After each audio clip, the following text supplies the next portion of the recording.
এই তো 1 কাপ ময়দা, আর নিয়েছি একটা এখানে ফেটিয়ে নিয়েছি, আর এখানে আর একটা আস্ত নিয়েছি, একটা ডিম আর লবণ। এর সামান্য কিছু উপকরণে আর 1 চা চামচের মতো 2 চা চামচের মতো নিব হলে রান্না করা সয়াবিন তেল। এর সামান্য উপকরণে খুবই মজাদার একটা নাস্তা বানাতে পারো বন্ধুরা। আসসালামু আলাইকুম বন্ধুরা, তোমরা সবাই কেমন আছো? কাছে এবং দূরে, দেশ এবং দেশের বাইরে সবাইকে জানাই অসংখ্য ধন্যবাদ এবং মন থেকে অনেক অনেক ভালোবাসা। আর এখানে নিয়ে নেব স্বাদ মতো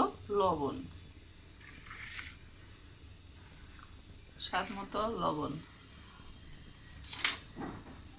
নিয়ে একটু আমি মিশিয়ে নিব।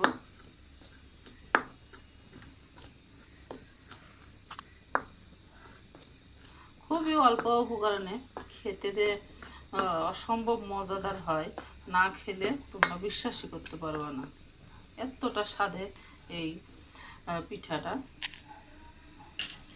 এখন আমি একটু একটু করে পানি অ্যাড করব।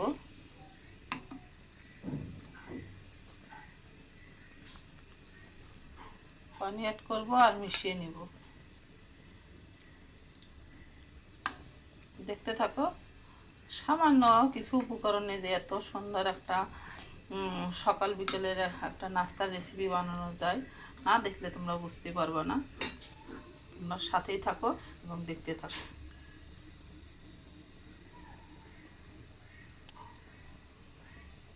আর সামান্য 1 চিমটি দিয়ে দিলাম বেকিং সোডা আর কি, দিলে খেতে অসম্ভব মজাদার হবে।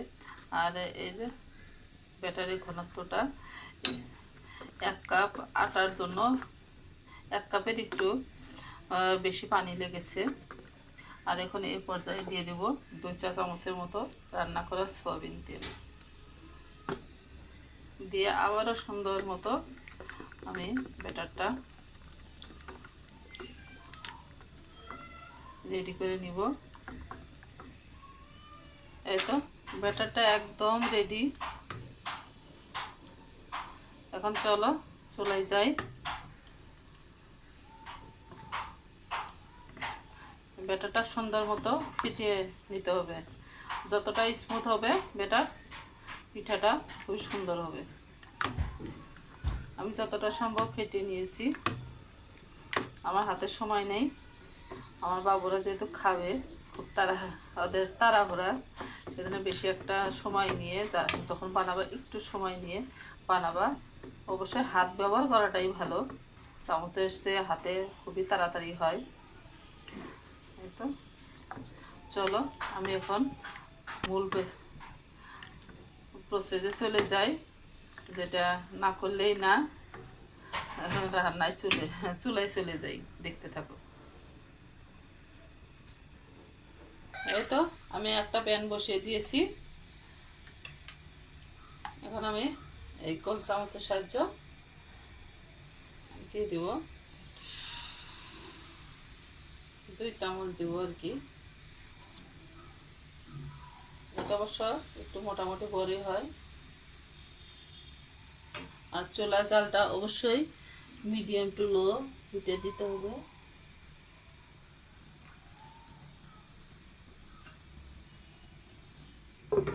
এই পর্যায়ে একটু ঢেকে দিব। আর একটু 1 মিনিট পরে এখানে আমি একটু রাউন্ড করে নিব।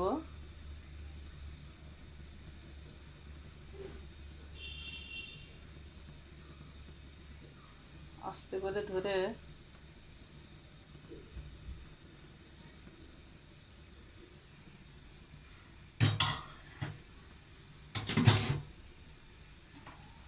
এখন এই ডিমটা ফাটিয়ে দিব।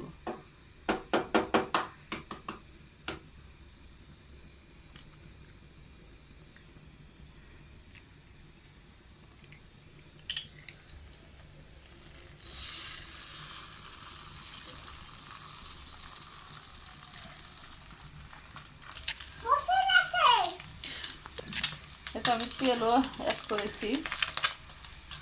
প্রথমটা একটু খারাপই হয়, কিন্তু যেমনই হোক না কেন আমার ফাটিয়ে দিতে একটু সমস্যা হয়েছিল, সমস্যা নাই, খুবই মজার এই নাস্তাটা।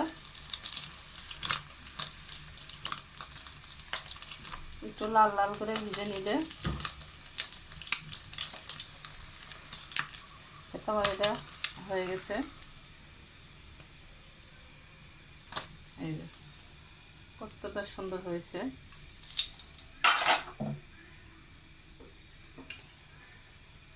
এখন আবারও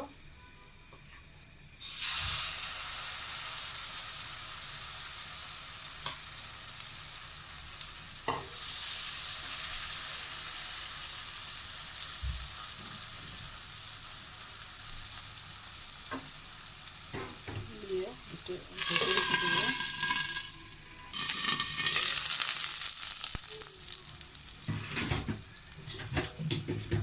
এই পর্যায়ে একটু স্পেস করে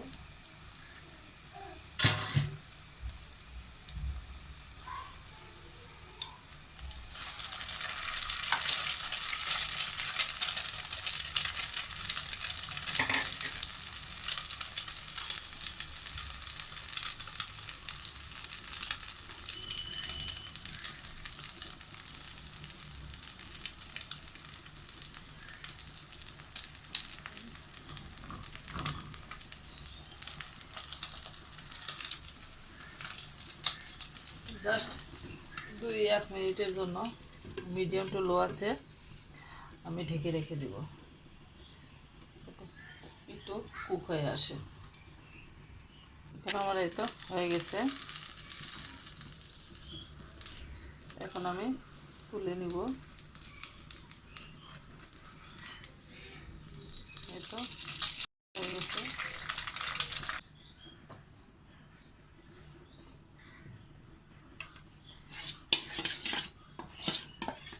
পুরো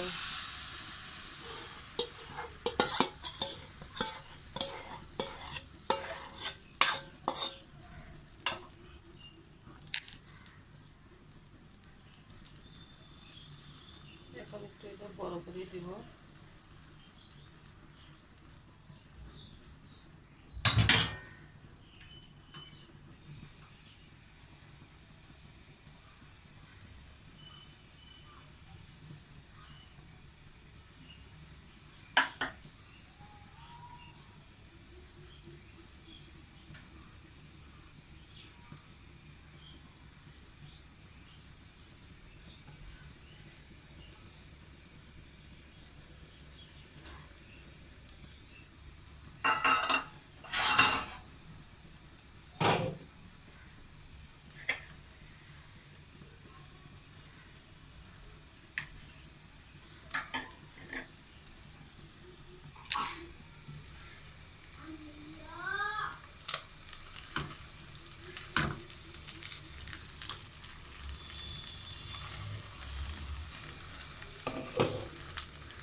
এভাবে ছোট বড় সবাইকে সকাল এবং বিকেলের নাস্তা হিসেবে দিলে খুব পছন্দ করে খাবে।